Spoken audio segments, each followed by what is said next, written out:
আসসালামু আলাইকুম বন্ধুরা, আশা করি আপনারা সকলেই ভালো আছেন। আজকের ভিডিওতে আমি আপনাদের সামনে উপস্থাপন করতে চলেছি হযরত ওসমান রাদিয়াল্লাহু তাআলা আনহুর জীবনী ও অলৌকিক ঘটনা। তাই ভিডিওটি না টেনে শেষ পর্যন্ত দেখার অনুরোধ রইল। উসমান ইবনে আফফান ছিলেন ইসলামের তৃতীয় খলিফা। 644 থেকে 656 খ্রিস্টাব্দ পর্যন্ত খিলাফতে অধিষ্ঠিত ছিলেন তিনি। খলিফা হিসেবে তিনি 4 জন খুলাফায়ে রাশিদিনের একজন। উসমান রাদিয়াল্লাহু তাআলা আনহু প্রথম পর্বে ইসলাম গ্রহণকারীদের অন্তর্ভুক্ত ছিলেন। এছাড়াও তিনি আশারায়ে মুবাশশারার একজন এবং সেই 6 জন সাহাবীর মধ্যে অন্যতম যাদের উপর মুহাম্মদ সাল্লাল্লাহু আলাইহি ওয়াসাল্লাম সন্তুষ্ট ছিলেন। তাকে সাধারণত হযরত উসমান হিসেবে উল্লেখ করা হয়। কুরাইশ গোত্রের বিশিষ্ট বংশ বনু উমাইয়ায় জন্মগ্রহণ করেন তিনি। প্রথম দিকের ইসলামিক ইতিহাসে অন্যতম প্রধান ভূমিকা পালনকারী এবং তিনি কোরআনের আদর্শ সংস্করণ সংকলনের আদেশ দেওয়ার জন্য পরিচিত ছিলেন। উসমানের নেতৃত্বে 650 সালে ইসলামী সাম্রাজ্য ফারস্য এবং 651 সালে খোরাসান বা বর্তমান আফগানিস্তানের কয়েকটি অঞ্চলে প্রসারিত হয়েছিল। 640-এর দশকের মধ্যে আর্মেনিয়া বিজয় শুরু হয়েছিল। উসমান রাদিয়াল্লাহু তাআলা আনহুর জন্ম সন ও তারিখ নিয়ে বেশ মতপার্থক্য রয়েছে। অধিকাংশের মতে তার জন্ম 576 খ্রিস্টাব্দে, অর্থাৎ হস্তি সনের 6 বছর পর। এ হিসেবে তিনি মুহাম্মদ সাল্লাল্লাহু আলাইহি ওয়াসাল্লামের চেয়ে বয়সে 6 বছরের ছোট। অধিকাংশ বর্ণনা মতেই তার জন্ম সৌদি আরবের মক্কা নগরীতে। অবশ্য অনেকের বর্ণনা মতে তার জন্ম তায়েফ নগরীতে বলা হয়েছে। নবীর থেকে 6 বছরের ছোট ওসমান একজন কাপড়ের ব্যবসায়ী ছিলেন। এছাড়াও তিনি মহাজনের ব্যবসা করতেন, অর্থাৎ বিভিন্ন উদ্যোগে অর্থ বিনিয়োগ করতেন, যার লভ্যাংশের অর্ধেক তিনি পেতেন এবং অর্থ সংশ্লিষ্ট বিষয়ে তিনি ছিলেন অতি সূক্ষ্ম। ইসলাম গ্রহণের পূর্বে উসমান ইবনে আফফান রাদিয়াল্লাহু তাআলা আনহু গান শোনা এবং অনর্থক বিনোদনমূলক কাজে অংশগ্রহণ করা থেকে বিরত ছিলেন। এমনকি কেউ যদি দাবি করে যে কবিতা বা গান শোনা এবং অনর্থক বিনোদনমূলক কাজে অংশগ্রহণ করা হালাল, তবু তারা তাদের মূল্যবান সময় নষ্ট করছে। অনেক মুসলমান আছে যারা তাদের অনেক সময়, শ্রম এবং সম্পদ এমন জিনিসের জন্য উৎসর্গ করে যা সৎ কাজ বা পাপ নয়। এগুলো নিরর্থক জিনিস। নিরর্থক জিনিসগুলির মধ্যে অতি প্রয়োজনীয় জিনিসগুলি অর্জন করাও অন্তর্ভুক্ত থাকতে পারে, যেমন প্রয়োজনের বাহিরে নিজের ঘরকে সুন্দর করা, যদিও তারা তাদের দাবিতে সঠিক হতে পারে যে তারা পাপ করছে না। একটি সত্য বোঝা গুরুত্বপূর্ণ, যথা সময় মহান আল্লাহর পক্ষ থেকে একটি মূল্যবান উপহার, যা একবার চলে গেলে লাভ করা যায় না।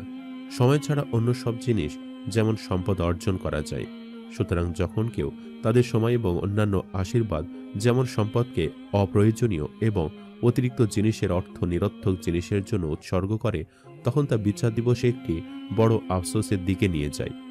এটি তখন ঘটবে যখন তারা তাদের সময়কে সদ্ব্যবহার করে এবং সৎ কাজ সম্পাদনকারীদের প্রদত্ত পুরস্কার দেখে। সময় নষ্টকারীরা পাপ এড়িয়ে যেতে পারে, যা তাদের শাস্তি থেকে বাঁচায়, কিন্তু তারা অযথা কাজে সময় নষ্ট করার কারণে তারা সমালোচনার সম্মুখীন হতে পারে এবং তারা অবশ্যই তাদের সময় এবং অন্যান্য আশীর্বাদকে সঠিকভাবে ব্যবহার করলে তারা যে পুরস্কার অর্জন করতে পারত তা অবশ্যই হারাবে। উপরন্তু এটা বোঝা গুরুত্বপূর্ণ যে একজন ব্যক্তি যত বেশি নিরর্থক জিনিসে লিপ্ত হয়, সে তত বেশি বাড়াবাড়ি এবং অপচয়ের মধ্যে পড়ে, যা উভয়ই দোষের যোগ্য। উদাহরণস্বরূপ, যার আশীর্বাদ নষ্ট করে তারা শয়তানের ভাইবোন বলে বিবেচিত হয় এবং এটি তর্ক করা যেতে পারে যখন কেউ নিরর্থক জিনিসের জন্য তাদের সময় উৎসর্গ করে যে তারা প্রকৃতপক্ষে সময়ের মূল্যবান আশীর্বাদকে নষ্ট করেছে। ভিক্ষা দেওয়া এবং গরিব ও অভাবীদের সাহায্য করার ক্ষেত্রে ওসমান রাদিয়াল্লাহু তাআলা আনহুর উদারতা ও পরার্থ সম্মত প্রকৃতি সবার জন্য অনুসরণযোগ্য এবং উদাহরণস্বরূপ। মক্কার অন্যতম ধনী ব্যক্তি হওয়া সত্ত্বেও তিনি উদার ব্যক্তিদের মধ্যে উল্লেখযোগ্য ছিলেন। একবার মদিনায় যখন দুর্ভিক্ষ দেখা দিল, ওসমান রাদিয়াল্লাহু তাআলা আনহু তখন দণ্ডায়মান হলেন এবং অভাবীদের খাবার প্রদান করলেন। আরেকটি ঘটনায় দেখা যায় মদিনার লোকজন পানির অভাবে কষ্ট পাচ্ছিলেন। এক ইহুদির হাতে একটি কুয়ার মালিকানা ছিল, আর বিক্রির ক্ষেত্রে কুয়াটির জন্য সে অত্যন্ত চড়া দাম হাঁকছিল। হযরত ওসমান রাদিয়াল্লাহু তাআলা আনহু 35,000 দিরহাম দিয়ে সেই কুয়াটি কিনে নেন এবং সেটি মদিনার মুসলমানদেরকে ব্যবহার করার জন্য প্রদান করেন। হযরত আবু বকর রাদিয়াল্লাহু তাআলা আনহু এর খিলাফতকালে একবার দুর্ভিক্ষ দেখা দিল। খাদ্যাভাবে মানুষ খুবই কষ্ট করছিল। লোকজনের কাছে সংবাদ পৌঁছল যে হযরত উসমান রাদিয়াল্লাহু তাআলা আনহু অনেক শস্য নিয়ে মদিনায় প্রবেশ করেছেন। শহরের ক্ষুধার্ত লোকেরা তার কাছে ছুটে গিয়ে অনুরোধ করল তিনি যেন লোকজনের সামর্থ্যের দিকে খেয়াল রেখে শস্যের মূল্য নির্ধারণ করেন এবং বিক্রি করেন। উসমান রাদিয়াল্লাহু তাআলা আনহু বলেন, তোমরা সাক্ষী, আর মদিনার গরিব ও অভাবীদেরকে আমি সমস্ত শস্য দানা বিনামূল্যে প্রদান করলাম। যখনই মহানবী সাল্লাল্লাহু আলাইহি সাল্লাম মুসলমানদেরকে বিভিন্ন উদ্দেশ্যে দান করতে বলতেন, উসমান রাদিয়াল্লাহু তাআলা আনহু সর্বদাই অকৃপণ হস্তে দান করতেন। এই অসাধারণ উদারতার কারণে মহানবী সাল্লাল্লাহু আলাইহি সাল্লাম প্রায় হযরত উসমান রাদিয়াল্লাহু তাআলা আনহুর উচ্চ প্রশংসা করতেন। আব্দুর রহমান ইবনে খাব্বাব বর্ণনা করেন, আমি সাক্ষী যে প্রয়োজনের সময়ে গঠিত সেনাদলকে সহযোগিতা করার জন্য মহানবী সাল্লাল্লাহু আলাইহি সাল্লাম সবার প্রতি আহ্বান জানিয়েছিলেন। তখন উসমান ইবনে আফফান বলেন, ইয়া রাসূলুল্লাহ, আমি আল্লাহর খাতিরে 100 উট ও সেগুলোর জিন ও গদির দায়িত্ব নিলাম। একথা শোনার পরও মহানবী সাল্লাল্লাহু আলাইহি সাল্লাম অন্যান্য মানুষের কাছে সহযোগিতার আবেদন রাখতে থাকেন। তখন হযরত উসমান রাদিয়াল্লাহু তাআলা আনহু আবার বলেন, ইয়া রাসূলুল্লাহ, আমি আল্লাহর খাতিরে 200 উট ও সেগুলোর জিন ও গদির দায়িত্ব নিলাম। রাসূলুল্লাহ সাল্লাল্লাহু আলাইহি সাল্লাম যখন এরপরও মানুষের কাছে আবেদন রাখতে থাকেন, তখন উসমান রাদিয়াল্লাহু তাআলা আনহু আবারও বলেন, ইয়া রাসূলুল্লাহ, আমি আল্লাহর খাতিরে 300 উট ও সেগুলোর জিন ও গদির দায়িত্ব নিলাম। এরপর মহানবী সাল্লাল্লাহু আলাইহি সাল্লাম মিম্বর থেকে নামতে নামতে বলেন, উসমান আজ যা করল তারপর তার বিরুদ্ধে আর কিছুই থাকবে না। মানুষ তার নামের সঙ্গে গণী উপাধিটি যুক্ত করে তাকে ডাকত। উসমান রাদিয়াল্লাহু তাআলা আনহু অন্যতম উল্লেখযোগ্য চারিত্রিক বৈশিষ্ট্য এটি যে তিনি খুবই বিনয়ী ছিলেন। তার যে সামাজিক এবং পারিবারিক পটভূমি ছিল, সে বিচারে এরকম বিনয়ী হওয়াটা খুবই ব্যতিক্রমী বিষয় ছিল। মক্কার ক্ষমতাশালী পরিবারগুলোর একটি সদস্য ছিলেন তিনি। অত্যন্ত প্রভাবশালী লোকেরা তার আত্মীয় ছিল। তার উপর তিনি ছিলেন অঢেল সম্পদের অধিকারী। এসব কিছু মিলে তার যে বিশেষ ধরনের সামাজিক প্রতিপত্তি ছিল তা নিঃসন্দেহে বলা যায়। তার অবস্থানে যদি অন্য কোনো সাধারণ ব্যক্তি থাকত, যদি কোনো দুর্বল ইমানের ব্যক্তি থাকত, তাহলে সে হয়তো বিভিন্ন শ্রোতায় ঔদ্ধত্য প্রকাশ করত। কিন্তু এর বিপরীতে হযরত উসমান রাদিয়াল্লাহু তাআলা আনহু সর্বদাই অতুলনীয় বিনয় প্রদর্শন করেছেন। উসমান রাদিয়াল্লাহু তাআলা আনহুর বিনয় বিষয়ক একটি মজার ঘটনা বর্ণনা করেছেন আল হাসান। তিনি বলেন, আমরা যদি ঘরের মধ্যখানে থাকতাম আর দরজা যদি বন্ধ থাকত, তখন তিনি গায়ে পানি ঢালার জন্য পোশাক ছাড়তেন, আর স্বাধীনতা বোধের কারণে তিনি তার মেরুদণ্ড সোজা করতেন না। যেসব লোকেরা খুব সুন্দর ও সুশ্রী হয়, তারা সাধারণত তাদের রূপ সৌন্দর্যের জন্য গর্ব প্রদর্শন করে থাকে। একইভাবে যারা অগাধ ধন সম্পদের মালিক হয় এবং যাদের বিশেষ ধরনের পদমর্যাদা থাকে, তারা সাধারণত অন্যান্যদের ওপর এসবের দাপট দেখিয়ে থাকে। আর এই দাপট ও প্রাধান্য ফুটে ওঠে তাদের চলাফেরায়, কথোপকথনে এবং অন্যান্য মানুষের সঙ্গে লেনদেনের ক্ষেত্রে। ওসমান রাদিয়াল্লাহু তাআলা আনহু সম্ভবত মক্কার সবচেয়ে ধনী ব্যক্তি ছিলেন। এছাড়া গোটা আরবের মধ্যে সবচেয়ে সুদর্শন পুরুষ ছিলেন এবং মক্কার অন্যতম ক্ষমতাশালী ও দুর্ধর্ষ পরিবারগুলোর একটি অর্থাৎ উমাইয়া পরিবারের সদস্য ছিলেন। এসব বৈশিষ্ট্যের অধিকারী ওসমান রাদিয়াল্লাহু তাআলা আনহুর উপাধি জুন নুরাইন এবং জিল হিজরাতাইন। তার পিতা আফফান এবং মাতা আরওয়া বিনতু কুরাইশ। তিনি কুরাইশ বংশের উমাইয়া শাখার সন্তান ছিলেন। তার ঊর্ধ্বপুরুষ আবদে মান্নাফে গিয়ে মোহাম্মদের বংশের সাথে মিলিত হয়েছে। তার নানি বাইদা বিনতু আব্দুল মুত্তালিব ছিলেন মুহাম্মদ সাল্লাল্লাহু আলাইহি সাল্লামের ফুপু। সেই হিসেবে তিনি মুহাম্মদ সাল্লাল্লাহু আলাইহি সাল্লামের ভাগ্নে। ইসলাম গ্রহণের পর মুহাম্মদ সাল্লাল্লাহু আলাইহি সাল্লামের কন্যা রোকাইয়ার সাথে তার বিয়ে দেন। হিজরি 2 সনে বদর যুদ্ধের পরপর মদিনায় রোকাইয়া মারা যায়।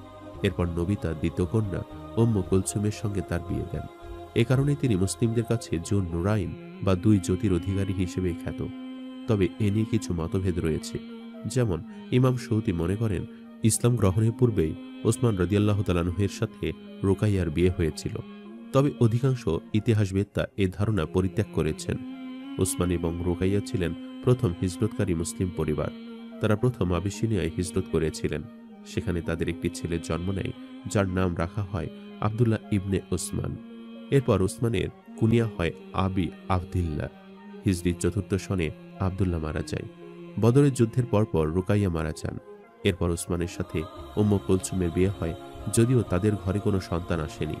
হিজরি 9 সনে উম্মে কুলসুমও মারা যান। তিনি শুধু বিনয়ী ছিলেন না, বরং তার চরিত্রে এরকম শিষ্টতা দেখা যেত যার তুলনা মেলাভার। তার অতুলনীয় বিনয় ছিল আল্লাহর প্রতি তার দৃঢ় ঈমানেরই ফল এবং তার নেতা ও প্রভু মহানবী সাল্লাল্লাহু আলাইহি সাল্লামের প্রতি তার পরিপূর্ণ আনুগত্য ও ভালোবাসার ফল। হযরত আয়েশা রাদিয়াল্লাহু তাআলা আনহা বর্ণনা করেন, মহানবী সাল্লাল্লাহু আলাইহি সাল্লাম তার পোশাক ঠিকঠাক করেছিলেন যখন হযরত ওসমান ঘরে প্রবেশ করছিলেন। আর মহানবী সাল্লাল্লাহু আলাইহি সাল্লাম এই কথাও বলেছিলেন, আমি কি সে ব্যক্তির সামনে লজ্জাবোধ করব না যার সামনে ফেরেশতারাও লজ্জাবোধ করে। আরেকটি হাদিসে দেখা যায়, ইবনে ওমর বর্ণনা করেন যে মহানবী সাল্লাল্লাহু আলাইহি ওয়াসাল্লাম বলেছেন, ফেরেশতারা ওসমানের সামনে লজ্জাবোধ করে যেভাবে তারা আল্লাহ ও তার রাসূলের সামনে লজ্জাবোধ করে। মহানবী সাল্লাল্লাহু আলাইহি সাল্লামের অধীনে ওসমান রাদিয়াল্লাহু তাআলা আনহুর ভূমিকা। হযরত ওসমান রাদিয়াল্লাহু তাআলা আনহু মহানবী সাল্লাল্লাহু আলাইহি সাল্লামের অত্যন্ত ঘনিষ্ঠ সাহাবীদের অন্তর্ভুক্ত ছিলেন। তিনি অত্যন্ত সম্মানের অধিকারীও ছিলেন এবং অনেক জ্ঞান রাখতেন। তিনি হাফেজে কোরআন ছিলেন এবং 146টি হাদিস বর্ণনা করেছেন। আব্দুর রহমান ইবনে হাতিম বলেন, হাদিস বর্ণনা করতে ভয় পাই এরকম ব্যক্তি ছাড়া রাসূলুল্লাহ সাল্লাল্লাহু আলাইহি সাল্লামের সাহাবীদের মধ্যে আমি ওসমান ছাড়া আর কাউকে দেখি না, যে কিনা হাদিস বর্ণনার ক্ষেত্রে অধিকতর মাত্রায় পূর্ণাঙ্গ বিবরণ দিয়েছেন এবং খুবই মনোরমভাবে দিয়েছেন। হজের সময় করণীয় আচার অনুষ্ঠান সম্পর্কে তিনি বেশি জ্ঞান রাখতেন। এক্ষেত্রে তারপরে হযরত ওমর রাদিয়াল্লাহু তাআলা আনহুর নাম উল্লেখ করা যায়। মহানবী সাল্লাল্লাহু আলাইহি সাল্লাম যেসব সাহাবীকে তাদের জীবদ্দশাতেই বেহেশতের সুসংবাদ দিয়েছিলেন, সেই 10 জন সাহাবীর মধ্যে হযরত ওসমান রাদিয়াল্লাহু তাআলা আনহু অন্তর্ভুক্ত ছিলেন। জাত আর রিকা এবং গাতফানের সেনা অভিযানের সময় মহানবী সাল্লাল্লাহু আলাইহি সাল্লাম মদিনায় তার ডেপুটি ইনচার্জ হিসেবে হযরত ওসমান রাদিয়াল্লাহু তাআলা আনহুকে নিয়োগ করেছিলেন। বলা হয়ে থাকে যে বদরের যুদ্ধের সময়কালে হযরত ওসমানের প্রথম স্ত্রী রুকাইয়া রাদিয়াল্লাহু তাআলা আনহা অসুস্থ হন এবং মৃত্যুবরণ করেন। মহানবী সাল্লাল্লাহু আলাইহি সাল্লামের নির্দেশক্রমে তিনি অসুস্থ স্ত্রীর সেবা করার জন্য পেছনে থেকে যান। এভাবে তিনি বদরের যুদ্ধে অংশগ্রহণের সুযোগ পাননি। যা হোক, মহানবী সাল্লাল্লাহু আলাইহি সাল্লাম হযরত ওসমান রাদিয়াল্লাহু তাআলা আনহুকে বদরের যুদ্ধে অংশগ্রহণকারীদের মধ্যে গণ্য করেছেন এবং তাকে যুদ্ধলব্ধ মাল সামানের অংশ প্রদান করেছেন। মহানবী সাল্লাল্লাহু আলাইহি সাল্লাম বলেন, বদরের যুদ্ধে অংশগ্রহণকারীদের মধ্যে ওসমানের নামও অন্তর্ভুক্ত করা উচিত। ইসলাম গ্রহণের পূর্বে ওসমানের জীবন সম্বন্ধে তেমন কিছু জানা যায়নি। ওসমান কুরাইশ বংশের অন্যতম বিখ্যাত কোষ্ঠীবিদ্যা বিশারদ ছিলেন। কুরাইশদের প্রাচীন ইতিহাস সম্বন্ধে তার অগাধ জ্ঞান ছিল। ইসলাম গ্রহণের পূর্বেও তার এমন বিশেষ কোনো অভ্যাস ছিল না যা ইসলামী নীতিতে ঘৃণিত। যৌবনকালে তিনি অত্যন্ত অভিজাত কুরাইশদের মতো ব্যবসা শুরু করেন। ব্যবসায় তার সাফল্য ছিল উল্লেখযোগ্য। মক্কার সমাজে একজন ধনী ব্যবসায়ী ছিলেন বলেই তার উপাধি হয়েছিল গনি, যার অর্থ ধনী। ওসমান রাদিয়াল্লাহু তাআলা আনহু প্রথম দিকের ইসলাম গ্রহণকারীদের অন্যতম। 611 সালে তিনি সিরিয়া থেকে বাণিজ্য করে ফিরে মুহাম্মদ সাল্লাল্লাহু আলাইহি সাল্লাম কর্তৃক ইসলাম প্রচার সম্পর্কে জানতে পারেন এবং ইসলাম গ্রহণ করেন। তার ইসলাম গ্রহণ সম্পর্কে এক সূত্রে জানা যায়, তার খালার উৎসাহে তিনি ইসলাম গ্রহণ করেছিলেন। কেউ কেউ বলেন তার সেই খালা ছিলেন একজন বিশিষ্ট গণক যার নাম সৌদা বিনতে কুরাইশ। তিনি তার কবিতার মাধ্যমে ওসমানকে বেশ কিছু কথা বলেন। তিনি ওসমানকে আল্লাহর রাসূল সম্পর্কে আগ্রহী করে তোলেন। তারপর ওসমান একদিন চিন্তা করতে করতে পথ অতিক্রম করছিলেন। পথে তার বন্ধু আবু বকরের সাথে দেখা হলে তিনি তার খালার কথাগুলো আবু বকরকে বলেন। আবু বকর উত্তরে বলেন, তোমার খালা আল্লাহর রাসূল সম্পর্কে সত্য কথা বলেছেন।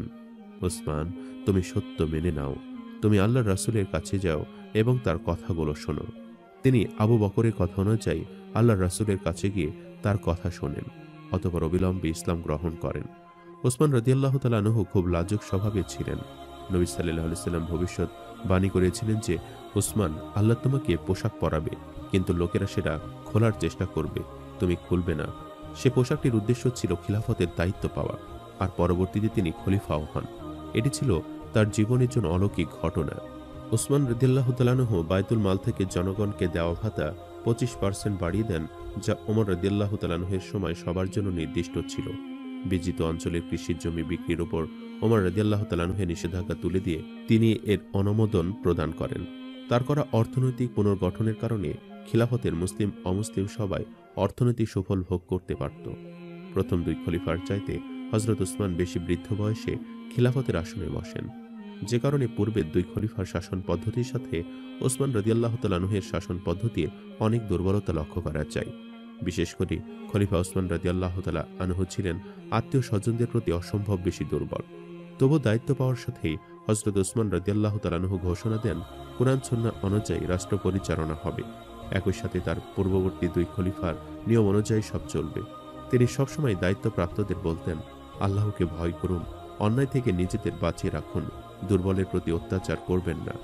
একই সাথে কিছু নীতির ভিত্তিতে তিনি রাজ্য পরিচালনা করার চেষ্টা করেছিলেন, যেমন রাজস্ব আদায় ও জনগণের সুযোগ সুবিধা সমন্বয় করা, বাইতুল মাল থেকে জনগণের ন্যায্য প্রাপ্য বুঝিয়ে দেওয়া, অনৈতিক আর্থিক লেনদেন প্রতিহত করা।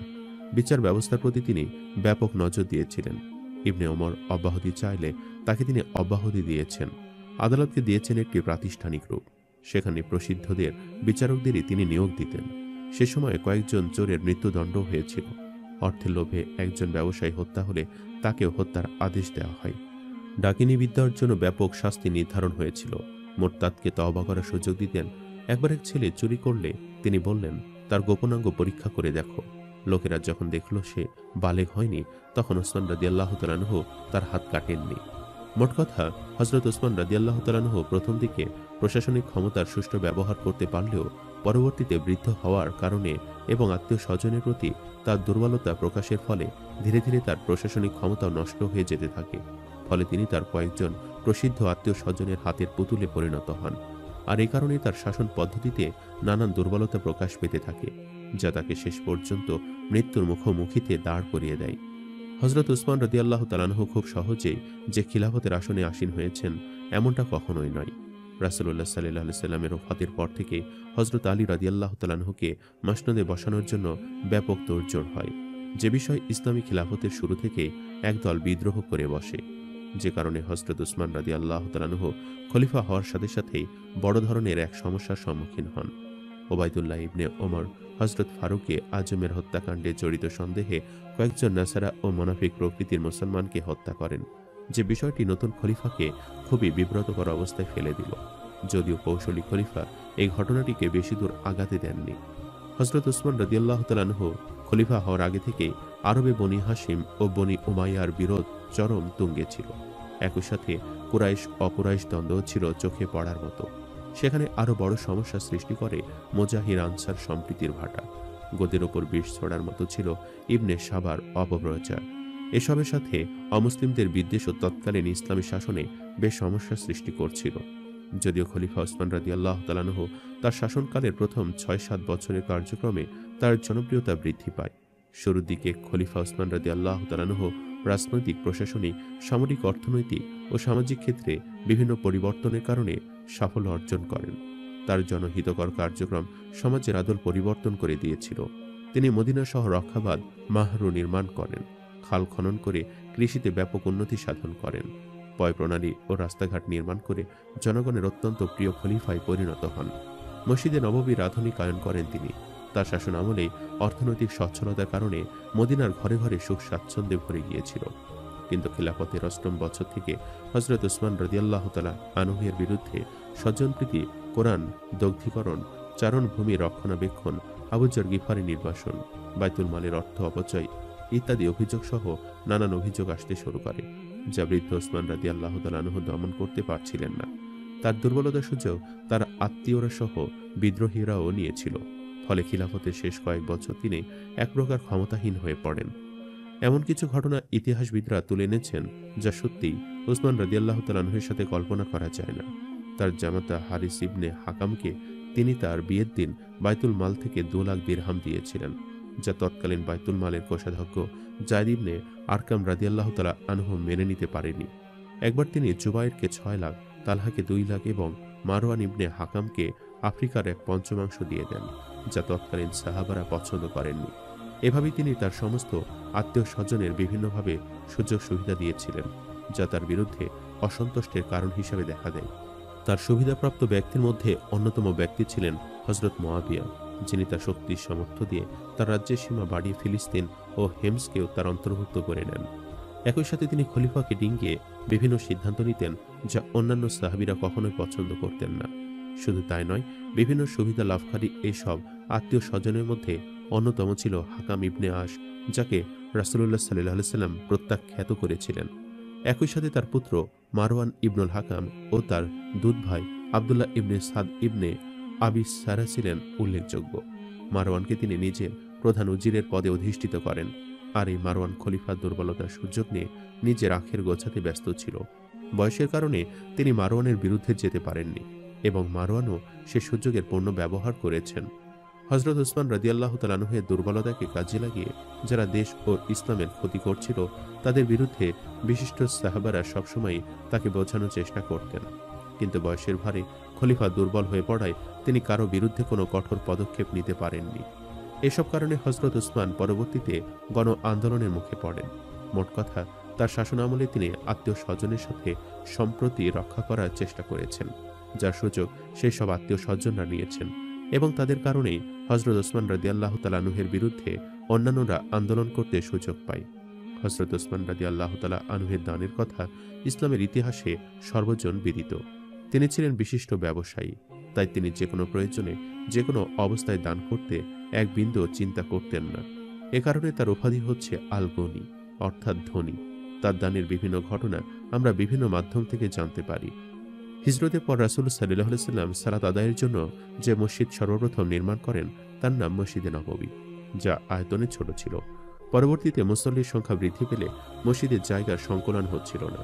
তখন রাসূলুল্লাহ সাল্লাল্লাহু আলাইহি ওয়াসাল্লাম ধনী সাহাবীদের আহ্বান জানালেন যেন তারা মসজিদের জন্য তার আশেপাশের জায়গায় ক্রয় করে মসজিদকে দান করেন।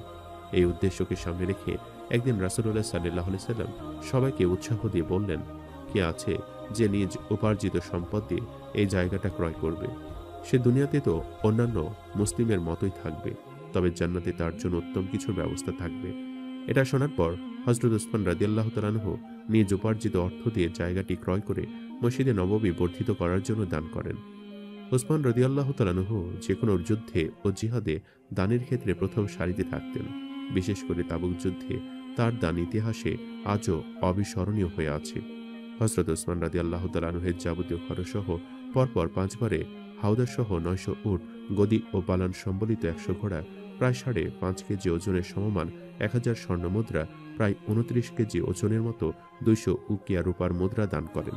একই সাথে যুদ্ধে 30,000 সৈন্যের 1/3 তথা 10,000 সৈন্যের ব্যয়ভার তিনি একাই গ্রহণ করেন। চরম দুর্দিনে মক্কার মুসলমানরা যখন মদিনায় হিজরত করে তখন সেখানে বিশুদ্ধ খাওয়ার পানির তীব্র সংকট পড়ে যায়। সে সময় বীরে রুমা বা রুমা কূপ নামে মদিনায় এক ইহুদির একটি বড় কূপ ছিল। সে চড়া দামে মুসলমানদের কাছে পানি বিক্রি করতে থাকে, যা মুসলমানদের জন্য খুবই কষ্টকর। বিষয়টি জানার পর রাসূলুল্লাহ সাল্লাল্লাহু আলাইহি ওয়াসাল্লাম ঘোষণা দিলেন, তোমাদের মধ্যে এমন কেউ কি আছে যে এই কূপ ক্রয় করে মুসলিমদের জন্য ওয়াকফ করে দেবে? আর এটা যে করবে, আল্লাহ তাকে জান্নাতে একটি ঝর্ণা দান করবেন।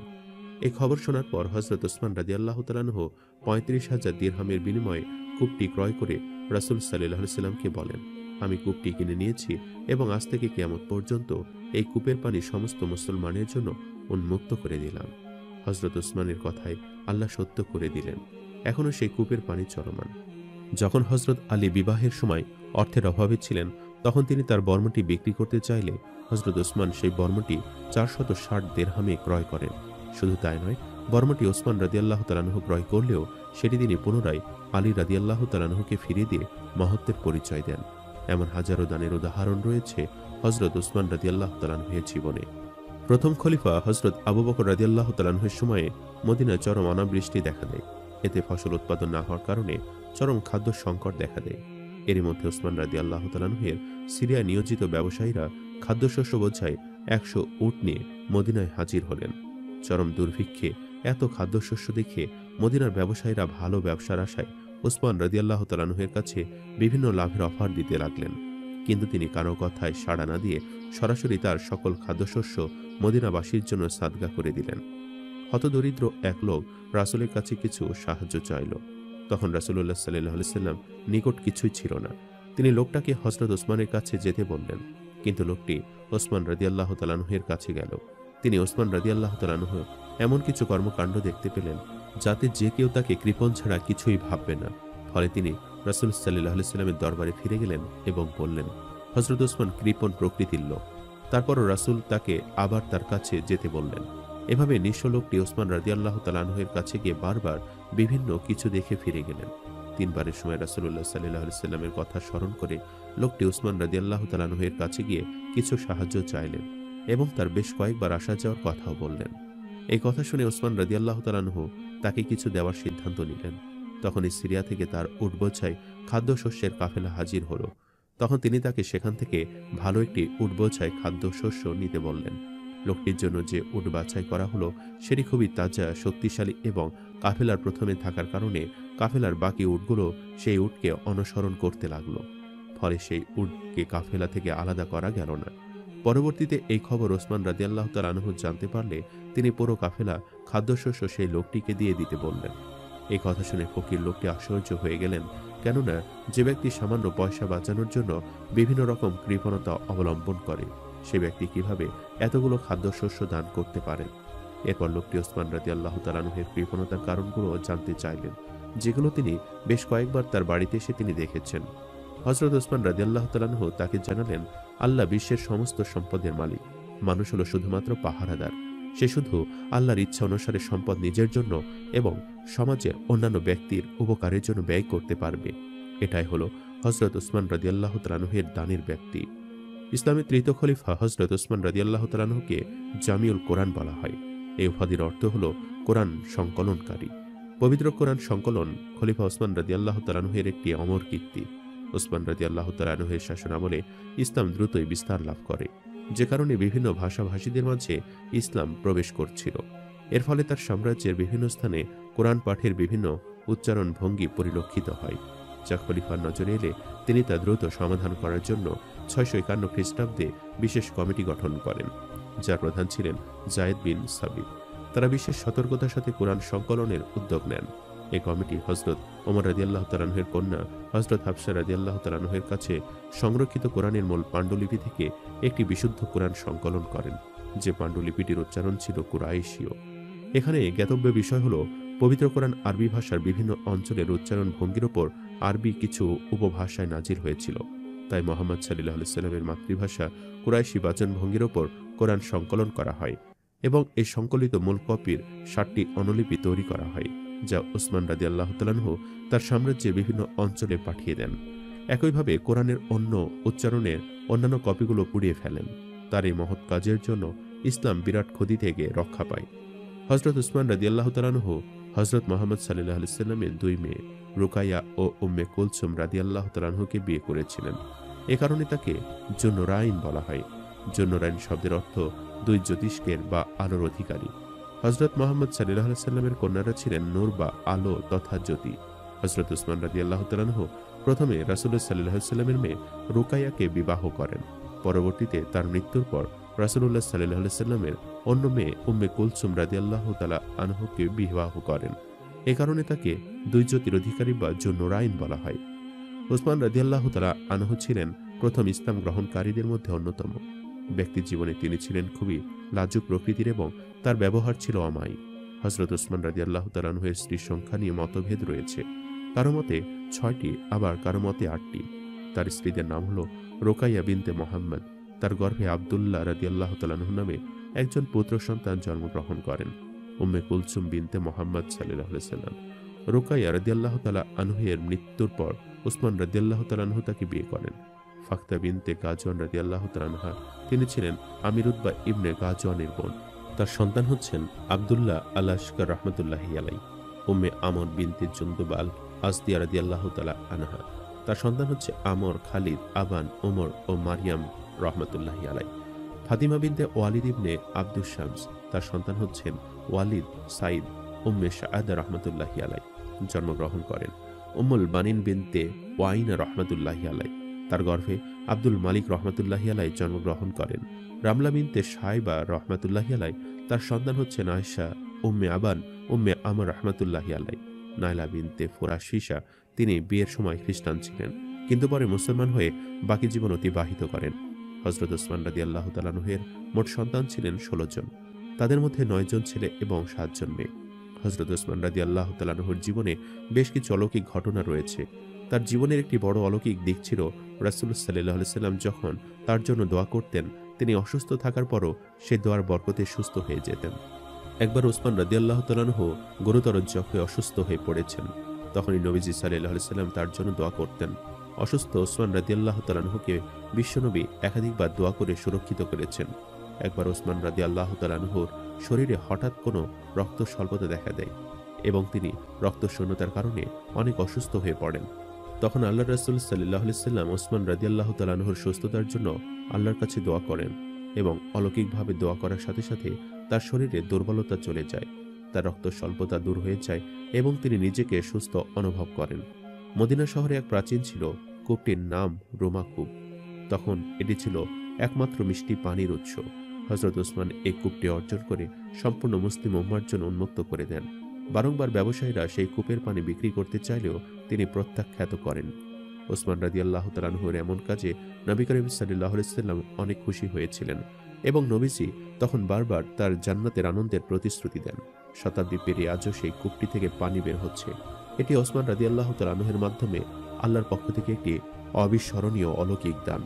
ওসমান রাদিয়াল্লাহু তাআলা আনহুর জীবনে একটি অন্যতম অদ্ভুত অলৌকিক ঘটনা আছে, আর তা হলো নবীর এক ভবিষ্যৎবাণী, যা একেবারে যথার্থভাবে ঘটেছিল। আল্লাহ রাসূল বলেছিল, ওসমান যখন শহীদ হবে তখন সে কোরআন পড়তে পড়তে মারা যাবে। কেউ তার গায়ে পরিহিত কাপড়টা খুলে নিতে চেষ্টা করবে এবং এভাবেই তার মৃত্যু হয়েছিল। নিঃসন্দেহে এটি তার জন্য ছিল এক অলৌকিক মৃত্যু। ইসলামের ইতিহাসে হযরত ওসমান রাদিয়াল্লাহু তাআলা আনহু মৃত্যু খুবই হৃদয় বিদারক। তার এমন মৃত্যু কেউ কখনো আশা করেনি, কিন্তু এমনটাই হবে সেটা অনেকে আশ করেছিল। আমরা আগে উল্লেখ করেছি, আরবরা ইসলামের আগে থেকে ছিল সংঘাতপ্রিয়, যে কারণে ইসলাম আসার পরও বনি হাশিম ও বনি উমাইয়ার বিরোধ লেগেছিল। একই সাথে কুরাইশ অকুরাইশ দ্বন্দ্ব, মুহাজির আনসার সম্প্রীতি দোটানায় ধীরে ধীরে ইসলামী খিলাফতের আসন নিয়ে ব্যাপক ষড়যন্ত্র শুরু হয়। সেই ষড়যন্ত্রের আগুনে ঘিরে ঢেলেছিল ইহুদি থেকে মুনাফিক মুসলিম হওয়া ইবনে সাবা। এ কথা সত্য যে বৃদ্ধ বয়সে হযরত ওসমান রাদিয়াল্লাহু তাআলা আনহু খলিফা হওয়ার কারণে অনেক বিষয়ে তার একক ক্ষমতা প্রতিষ্ঠিত হয়নি। তদুপরি খুব দ্রুত ইসলামী সাম্রাজ্য বৃদ্ধি পাওয়ার কারণে সবখানে খলিফা তার ক্ষমতার প্রয়োগ করতে পারেননি। বিশেষ করে প্রতিটি জায়গায় অধিষ্ঠিত শাসনকর্তারা তার আত্মীয় হওয়ার কারণে অনেকের বিরুদ্ধে অভিযোগ এলেও তার স্বভাবসিদ্ধ কোমলতার কারণে তিনি তা কঠোর হস্তে দমন করতে পারেননি। একই সাথে অনেকে মিথ্যা অভিযোগ দিয়ে তাকে বিভ্রান্ত করারও চেষ্টা করেছেন। ফলে তিনি সর্ব অবস্থায় নমনীয় ভাব বজায় রেখে যাবতীয় ঝুট ঝামেলা থেকে মুক্ত থাকতে চেয়েছেন। এরই সুযোগ নিয়ে উমাইয়া চক্রটি প্রভাব প্রতিপত্তি ও শক্তি দিয়ে অত্যন্ত প্রবল ও মজবুত হয়ে ওঠে। তারা সিরিয়া সহ অন্যান্য সকল রাজ্যে ক্ষমতা সুসংহত করার সুযোগ লাভ করে। এছাড়া হযরত ওসমানের অনুসৃত নীতির ফলে সম্পদের কেন্দ্রায়ন অতি মাত্রায় বেড়ে যায়। ফলে তার বিরুদ্ধে গণঅভ্যুত্থান করতে তার বিরুদ্ধবাদীরা বেশ সুযোগ পেয়ে যায়। ওসমান রাদিয়াল্লাহু তাআলা আনহুর বিরোধিতা ছিল মূলত আলী রাদিয়াল্লাহু তাআলা আনহুর সমর্থক, যারা ইসলামী খিলাফতের শুরু থেকে আলী রাদিয়াল্লাহু তাআলা আনহুকে খলিফা হিসাবে দেখতে চেয়েছিল। এই সমর্থকরাই হচ্ছে বর্তমান শিয়া সুফি সম্প্রদায়, যারা রাসূলুল্লাহ সাল্লাল্লাহু আলাইহি ওয়াসাল্লামের পরে আলী রাদিয়াল্লাহু তাআলা আনহুকে তাদের ধর্মীয় নেতা মনে করে। উপমহাদেশের যারা সুফি সুন্নি হয়েছে তারা মূলত এই আকীদায় বিশ্বাসী। তাদের দাবি নবুয়তের পর বেলায়েত শুরু হয়েছে আলী রাদিয়াল্লাহু তাআলা আনহু থেকে। তাই তারা ইসলামের প্রথম 3 খলিফার প্রতি বিরাগ ভাজন। শুধু তাই নয়, তাদের দাবি রাসূলুল্লাহ সাল্লাল্লাহু আলাইহি ওয়াসাল্লাম নাকি গাদিরে খুম নামক স্থানে আলী রাদিয়াল্লাহু তাআলা আনহুকে পরবর্তী নেতাও ঘোষণা করে গেছেন। এই হাদিসের আলোকে রাসূলুল্লাহ সাল্লাল্লাহু আলাইহি ওয়াসাল্লামের ওফাতের পর থেকেই আলী রাদিয়াল্লাহু তাআলা আনহুর এই সব সমর্থকরা প্রথম 3 খলিফাকে মেনে নিতে পারেনি।